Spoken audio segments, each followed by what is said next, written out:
ឥឡូវមកលេងវាស្រ័យទៀតបងប្អូននេះបាទน้องโอតែម្ដងបងចោលបរិសុទ្ធបាទល្អបងប្អូនដល់ខ្យល់បរិសុទ្ធស្រស់ស្រាយបងប្អូននេះនេះបងប្អូននេះអូน้องโอน้องโอជឿនេះបងប្អូនឃើញបាទអូលេងចឹកអស់ហើយបាទលេងចឹកអស់លីនេះអូទៀត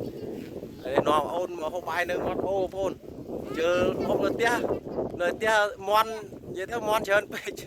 មន់ទៅមន់ច្រើនពេកចឹងវាហូបបាយអត់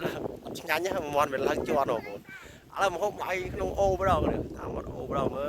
លនេះបងប្អូនហើយដើររកមើលត្រីដែរបងប្អូនជួយមើលខ្ញុំចាប់នេះខ្ញុំចាប់ឲ្យនេះហ្នឹងបងប្អូនបាទអូតិចបងប្អូនបាទខ្យល់បាទខ្យល់បោះសុទ្ធបាទនេះបងប្អូនឃើញបាទនៅក្រោយខ្ញុំមកទៀតអាចចាប់កែបក្រាមហើយនេះកែបក្រាមចាប់ត្រីបងប្អូនចាប់ត្រីនេះបងប្អូនឃើញបាទទឹកក្លុកនោះទៅមានត្រីមានអីហ្នឹងបងប្អូនហើយនៅផ្ទះវាអត់ស្តុកពេកបងប្អូនចាដើរមកលេងតាមមាត់អូបងប្អូនបាទតាមមាត់អូឆ្ងាយដែរបងប្អូនណាជីទៅប្រហែលជា20នាទីដែរមិនដល់បងប្អូនហើយ20នាទីដែរឆ្ងាយដែរបងប្អូន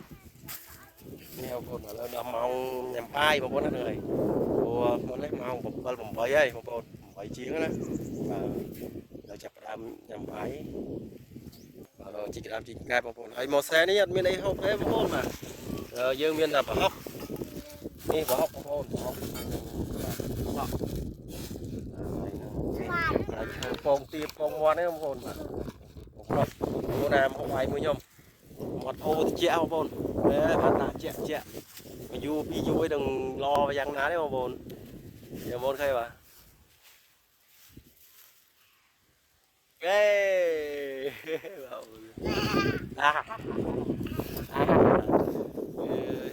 បងប្អូនជាទៅនិយាយបងប្អូនជាចិត្តឡើងហមមកអូយមើលខ្យល់បងប្អូនមើលខ្យល់បរិសុទ្ធពេញទំហឹងមកបងប្អូនបាទអត់មានជាតិគីមីទេ